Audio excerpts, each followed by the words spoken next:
Amigos, gracias por seguir en nuestra sintonía. Jaime Pulgar Vidal es periodista, por supuesto, deportivo, se formó como tal, pero él es historiador y es de los pocos, en realidad, en nuestro país que hace historiografía, no sé si es correcta Sí. la historiografía deportiva y futbolera, sobre todo. Es correcto. Jaime, gracias por estar con nosotros. Él es autor de El Clásico, Inicio de una Rivalidad, un libro que fue muy comentado en su momento, El Expediente Burga, no necesito abundar en detalles, y prepara un libro nuevo del que vamos a hablar en minutos, que tiene que ver más con una referencia histórica. Pero Jaime, yo lo que quería preguntarte es, primero, tu impresión inmediata a partir del partido que hemos visto anoche. Bueno, primero agradecerte y buenos días a todos. Bueno, realmente yo esperé un partido bastante mejor del que jugó Perú. Vi a jugadores estáticos, vi a jugadores que no estaban haciendo lo que usualmente habían hecho durante los últimos encuentros, ¿no es cierto? El de Quito, incluso en la Argentina. O sea, ante Argentina probablemente no salimos nunca, pero de todos modos el movimiento, los jugadores, la dinámica del juego fue bastante importante. Ayer, en cambio, tú veías jugadores... ¿Sirvió ese modelo para el Sí, partido contra Argentina? Sí, por supuesto. Tú veías jugadores que tenían la pelota y los que no la tenían estaban estáticos, quietos.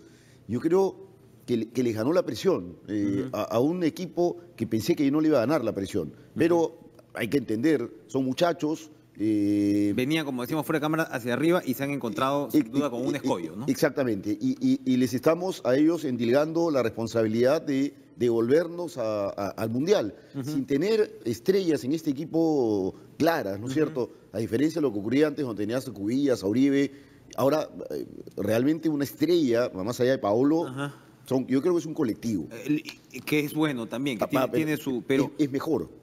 Y lo veías, es muy interesante este punto que tocas de, a ver, el peso que se pone en los hombros de estos chicos jóvenes, ¿no? Que en muchos casos han ganado protagonismo a partir de lo que ocurre con la Copa América y que Gareca pues los convoca frente al problema que tiene con nosotros.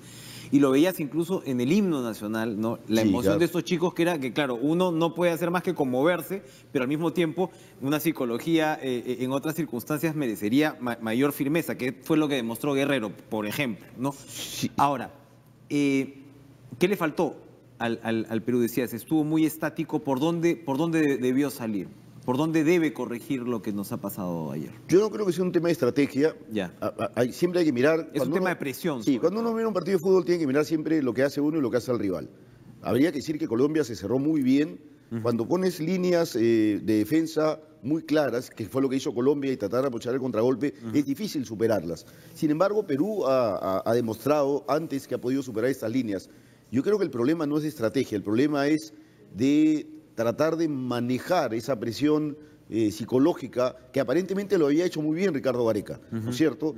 Y con esto no quiero decir que no lo hizo bien, claro que lo hizo bien. Lo que pasa es que hay cuestiones inmanejables, ¿no es cierto? Hay cuestiones que uno no le pasan por la cabeza, es decir, estás jugando en casa, estás jugando con tu público, con la emoción que tú mismo decías del himno nacional, y sin embargo las cosas no te salen, ¿no es cierto? A Carrillo no le salió nada, y Carrillo hace un año no lo quería nadie y hace 3 meses lo querían todos, y yo incluido en la selección. Ayer no le salió nada y es normal. Para el partido de Nueva Zelanda yo espero que le vuelvan a salir las cosas, y si no es comprensible, ¿no es cierto? Cueva y Flores no se encontraron al nivel que uno esperaba, y el gol de Paolo Guerrero, en verdad, como lo están diciendo todos, es un blooper, ¿no es cierto? O sea, Hay que reconocerlo. Sí, porque además el árbitro está levantando el brazo hasta el final. Yo sé que el arquero no va a estar mirando al árbitro mientras la pelota está camino a su arco, él está simplemente mirando la pelota. En esa medida, este final un poco bizarro que vimos, donde la pelota se paró, en acuerdo con los colombianos, en realidad, ¿no? Que está esta conversación con Falcao, que Falcao le dice, oye, ya. Sí, claro. Pasemos a lo que, ¿no? A lo que ya tenemos. Es comprensible. Entonces. Totalmente, no seamos mezquinos, por favor. No es indignante terminar jugando así, porque se sabía además, por cómo se había mostrado los 85 minutos, que Perú no le iba a ganar a Colombia. No estaba jugando bien, no había forma. O sea, insisto, el gol fue un blooper. O sea, ahí tenemos, mira, justo las imágenes cuando Falcao no se acerca, ¿no? Y les dice, claro. Oye, ya, ¿no? Ya, listo, se acabó, efectivamente. Con cierto riesgo, incluso, como decimos, porque Asunción no había terminado todavía el partido, pero como me decías, era muy difícil que en esos 3 minutos fuera a cambiar. Claro, en el fútbol puede pasar todo, pero era difícil que Paraguay le hiciera 2 goles a Venezuela. Ahora, claro, hay gente y gente que comenta todo tipo de cosas Y hoy día decía, o ayer decía, ¿no?, que había que agradecerle a Venezuela. Así como los argentinos nos agradecieron cuando impedimos que Paraguay vaya al repechaje aquel día que Colombia le hizo 5 goles para el Mundial de Estados Unidos, Estados Unidos 94. Colombia le hizo 5 goles a Argentina y si Paraguay nos hacía un gol más, echábamos a Argentina y Perú no lo permitió y nos lo agradecieron, ¿sí? Pues había que agradecerle a los venezolanos que no vi el partido. Este partido se ha jugado en varias canchas, definitivamente. Sí, pero es que ese Paraguay-Venezuela, con un Paraguay en alza, jugando en Asunción, jugando con su gente, jugando ante el último de la eliminatoria, y no poder ganar es algo inexplicable las venas. Que solamente me queda agradecer a Venezuela. Hablabas, cito unas declaraciones tuyas para poder aprovechar tu referencia en la línea de tiempo. Cito unas declaraciones del 2014, cuando hay un cambio, cuando sale pues Burga, ¿no? y entra Oviedo, la Federación Peruana de Fútbol, pero en ese momento tú decías, a ver cómo lo comparas con hoy. Sí. El historiador dice, no termina de encontrar una identidad de juego peruana en las selecciones de estos tiempos. Nuestra esencia, decías tú, futbolística, era el juego en pared, la gambeta. Eso era jugar como peruano. Todo lo que desea pervivir necesita estar anclado en el pasado. El ideal de lo que tiene que ser, esa es su identidad. Perú perdió ese anclaje, no sabemos ni a dónde vamos ni cómo llegamos. Ayer hablábamos con Julio Evia, quien has compartido una nota en un diario hace poco. Muy simpática, sí. Y él se refería a algo así, decía que Gareca, entre sus virtudes, estaba el haber recuperado la identidad del juego peruano y potenciarlo, en lugar de negarlo y de volver a inventar la rueda. Con lo que tú nos decías hace un par de años, ¿coincidirías en esa línea? Totalmente. ¿Se ha recuperado la identidad, se ha potenciado la identidad del fútbol peruano? Totalmente. O sea, para empezar, no digamos que solo el Perú juega así, ¿no es cierto? Juegan así todos los sudamericanos. Claro, a nosotros nos gusta asumir que somos los peruanos los dueños de esa identidad. Habiendo dicho eso, hace años que yo no veía a un jugador peruano encarando en el 1-1, gambeteando y pudiéndoselo llevar, como hace Flores, como hace Cueva, como hace Carrillo, ¿no es cierto? Últimamente lo que hacían los peruanos en los últimos años era tener la pelota y la pelota les quemaba porque sabían que no iban a poder superar al rival, porque se sentían menos, y es el típico, y aparecía el típico juego de pasar al costado, ¿no? Empezar a pasar al costado, avanzar, en lugar de ir hacia el frente, avanzamos hacia el costado, y esos famosos dichos, clichés, de mejor juguemos sin arco, porque nunca buscábamos el arco. En esta selección de Gareca, en cambio, yo he visto jugadores que han encarado y que han superado rivales, jugadores que se han juntado, han hecho paredes largas, triangulaciones, para no decir paredes, ¿no es cierto?, superando la marca del rival, que fue justamente lo que no había ayer. Pero bueno, volviendo a este tema que mencionas y que me agrada, sí, yo creo que Ricardo ha recuperado esa idea. O sea, sin abandonar el estilo se ha perdido el miedo, podemos decir. Sí, y se ha sumado velocidad. O sea, el fútbol moderno es velocidad, es mucho más veloz, pero sin embargo, a ese juego de pared, a ese juego de gambeta, le sumas velocidad y puedes tener a jugadores que hasta hace 1 o 2 años nadie daba mucho por ellos y ahora están a punto de clasificar al Mundial. Hasta hace 1 o 2 años la situación con la prensa deportiva también era sumamente conflictiva. Digamos, no somos Argentina, donde puedes aguantar pues, una guerra del periodismo deportivo contra el seleccionado o un año del entrenador o el equipo sin hablar con la prensa y aún así llega Messi, te mete 3 pepas y se acabó la discusión. Nuestra situación es distinta. Tú hablabas de la mezquindad. Has sido crítico en muchos momentos de la prensa deportiva en el Perú también. Has estado, por supuesto, en el otro lado pues, de la ventanilla y sabes de lo que estás hablando. ¿Esta situación también ha cambiado en los últimos años? ¿Ha ido para mejor? ¿Ha coadyuvado a lo que estamos viendo ahora? ¿O no es así necesariamente? A ver, yo creo que sí por una cuestión fundamental.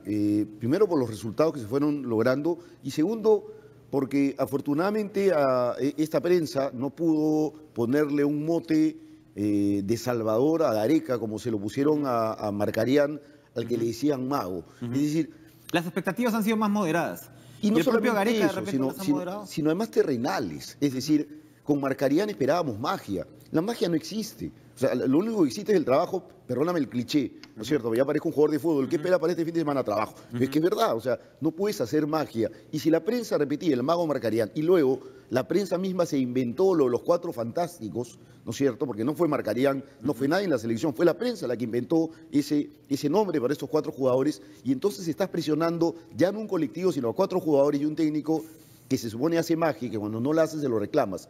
En cambio, Ricardo Gareca Acá hay una cuestión fundamental. Las conferencias de prensa, que no son el ideal para comunicar entre un entrenador y la prensa, de todos modos Ricardo la supo manejar muchísimo mejor de lo que lo hacía Sergio Marcarián, ¿no es cierto? Menos confrontacional, y eso que tuvo encuentros duros, ¿no es cierto?, con algún periodista. Y sin embargo, Ricardo siempre bajaba el tono, siempre contestaba lo que debía menos contestar. a la tribuna, la prensa siempre va a querer grandilocuencia, ¿no? Quiere un titular. Y quieres, exacto, un soundbite, Sí. conflicto. El conflicto es fundamental para nuestro ejercicio periodístico. Sí. Lamentablemente es una malformación. Me dicen por acá también que, por ejemplo, no se le vio a Gareca haciendo publicidad. En casos pasados sí podía sí, y además y debería comentar algo o desenfocarse debería comentar algo que se ha comentado poco, y lo comento, es mi amigo Pedro Canelo, un periodista amigo mío, escribió un libro que es recopilar las entrevistas que le he hecho a Ricardo Gareca, ¿no es cierto? El título del libro era El ojo del tigre y el subtítulo era algo así: cómo Gareca nos puso cerca al Mundial. Las redes sociales fueron muy duras en su momento por la edición de este libro, y dijeron que pensaban que no era el momento. Y la editorial y Pedro Canelo tomaron una magnífica decisión que aplaudo, e insisto, el día que lo presenten voy a estar y voy a comprar el libro de Pedro, y espero que me lo firme, pero decidieron no sacar el libro, efectivamente. O sea, no solamente Ricardo Gareca no estuvo en los comerciales de televisión, sino además no permitió que su imagen apareciese en este libro en un momento que no era, ¿no es cierto? Endiosándose, ¿no? Cuando no debía ser. Y adicionalmente, las redes sociales han trabajado lado a lado con la prensa. O sea, si la prensa decía algo, la red social podría decir lo contrario. Ese es un logro, Jaime, muy importante. En un país como el nuestro, por un lado, tan hambriento de triunfo y tan dado precisamente o a enterrar o a endiosar, por ese extremo. Ahora, tú has rescatado también mucho el papel de Oblitas. Sí, sin duda. ¿Qué significó Oblitas en lo que estamos viviendo hoy? Yo creo que Oblitas es el Pepe Aramburu que él tuvo durante Francia 98. ¿Y a qué me refiero? Usualmente el jugador peruano es muy especial, ¿no es cierto? El jugador peruano es un tipo que le gusta sentir que es la estrella, y está bien, él es el que juega, ¿no es cierto?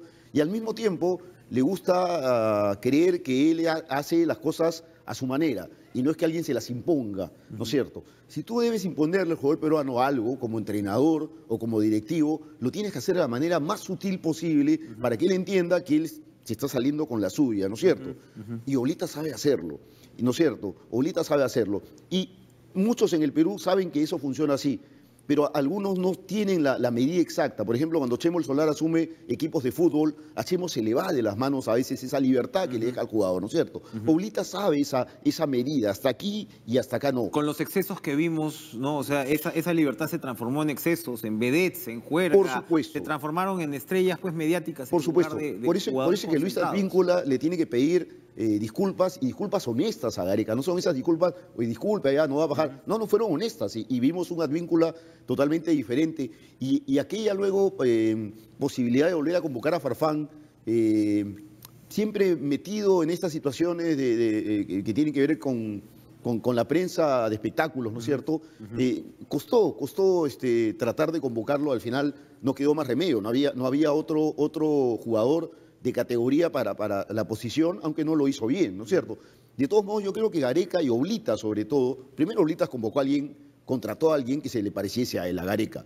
Y además, yo creo que la bisagra entre la directiva de la Federación Peruana de Fútbol y Gareca es Oblitas, ¿no es cierto? Cualquier cuestión que haya, Oblitas es el cortocircuito. Lo dije hace tiempo en una entrevista. Afortunadamente no ha habido cortocircuito, el fusible que está bien, ¿no es cierto? Y Oblitas va a seguir ahí. Y yo creo, y eso no seamos mezquinos también con él, yo creo que eso le ha hecho mucho bien a la selección, porque tienes una selección que juega tranquila, a un entrenador que dirige tranquilo, y a un Oblitas comiéndose todos los pleitos que vayan apareciendo en el camino. Y bueno, como él ya tiene experiencia, es más, yo te aseguro que todo lo que pasó en Buenos Aires, el hecho de que vayan los hinchas, que yo sé que algunos han ido de manera espontánea, pero eso tiene que haber sido organizado, ¿no es cierto?, de generar que vayan miles de hinchas a Ezeiza, que vayan miles de hinchas al hotel, ¿no es cierto? Todo eso Oblitas lo debe haber tenido previsto para evitar que nos ocurra lo que nos ocurrió en el 97 en Santiago de Chile, en esa eliminatoria donde nos pasó al revés, donde los chilenos fueron al estadio, donde los chilenos fueron al hotel, y nos hicieron la vida imposible para ellos clasificar y dejarnos fuera. El ciego la tiene muy clara, entonces. Sí, sin duda. Para ir terminando, Jaime, estás preparando un libro que es en realidad una tesis que tú publicaste, que te ganaste una beca, la beca Ribagüero. Sí. Es un libro que va mucho más atrás, va entre el año 11 y el 39, es casi la formación de la identidad futbolística, si se quiere. Sí. Y hay muchos puntos interesantes, pero sin tener pues los spoilers para que se... ¿Cuándo sale el libro? Yo espero a mediados del próximo año. Pero ¿qué nos dice ese origen? Hablas incluso del fútbol callejero. Sí. De entonces, de cómo en la época de Leguía también se impulsa este fútbol callejero, porque cuando hablas de este estilo de gambeta, Sí. tiene que ver con esto también, ¿no? ¿Qué nos dice ese origen de lo que el fútbol peruano vive ahora? A ver, yo digo que ese fútbol callejero, El fútbol. el fútbol, efectivamente, porque había un problema en pronunciar fútbol, le decían fulbo o fútbol. Este fútbol callejero, que bien tú lo mencionas, yo no lo llamo barrial, porque en Lima crear barrios es muy complicado por las calles curvas. Ajá. Todo ha sido diseñado a propósito para crear calles más bien exclusivas, ¿no es cierto? Así es. Y bueno, este fútbol callejero es un fútbol en donde la gente lo que busca es diversión, ¿no es cierto? El fútbol que crearon los ingleses, que es una idea de la burguesía inglesa del siglo XIX, es un fútbol que requiere a un tipo disciplinado, que entienda de reglas, que entienda de sacrificios, que entienda que debe entrenar. Si tú quieres hacer eso, bien, hazlo y vas a ser probablemente un campeón, ¿no es cierto? Si no quieres hacerlo, tienes todo derecho a no hacerlo y simplemente jugar para reunirte con tus amigos, para divertirte y para una vez terminar el partido de fútbol, irte a tomar unos tragos Sin duda, y comer, ¿no? Las comilonas, las jaranas y todo eso, ¿no es cierto? No está ni bien ni mal hacer una cosa u otra, simplemente que no existe campeonato mundial de fútbol, existe campeonato mundial de fútbol, ¿no es cierto? Entonces, Es otro otro deporte. Es otro deporte. Es otro deporte. Ni uno es mejor que el otro. Eso es lo que quiero dejar bien claro aquí, ¿no es cierto? A mí me gusta el fútbol de diversión. Yo veo a los jugadores peruanos cuando hacen paredes, gambetas, cuando hacen 3 guachas de más, como dicen algunos, para mí no son de más. Para mí eso es lo que lleva al público al estadio, ¿no es cierto? Eso es divertido, ¿sí? Pero si quieres hacer eso, hazlo. Si quieres ir al Campeonato Mundial de Fútbol, pues empecemos a jugar fútbol. Si ese es nuestro deseo y nuestra intención. Y solo para terminar esta idea de la tesis, lo que hago en la tesis es ver cómo van integrando a la selección nacional, primero blancos, luego mestizos, luego afroperuanos y finalmente los descendientes de chinos. Y lo curioso es que a los descendientes de chinos les ponen el mote de que juegan un fútbol matemático, ¿no es cierto? Siempre pensando los peruanos en que los asiáticos están vinculados mucho a la tecnología y a la matemática. Lo que no se encuentra todavía en ese momento, hasta el año 39, es el jugador como el Cholo Sotil, ¿no es cierto? Ese va a tener que esperar mucho tiempo para llegar a la selección. Y bueno, y después ya en tus otros trabajos también te ocupas de cómo, por ejemplo, para el gobierno militar fue fundamental el apoyo al fútbol, y para cualquier político, en realidad, pues cómo vemos a nuestros políticos, sin duda por patriotas, pero también porque hay una conveniencia, el impacto del fútbol en la sociedad es descomunal. Sin duda, si tú ves la página del Instituto Nacional de Estadística e Informática, te vas a dar cuenta que la mayor parte de los estadios que hay en el Perú le pertenecen a municipalidades distritales y provinciales. Tenemos un montón de estadios que nadie conoce, para 5.000 o 10.000 espectadores, hechos con dineros del canon minero, y la pregunta es, ¿y dónde están los futbolistas? Ese es el drama. No tenemos una política deportiva a nivel regional, a nivel municipal, a nivel provincial. Tenemos estadios.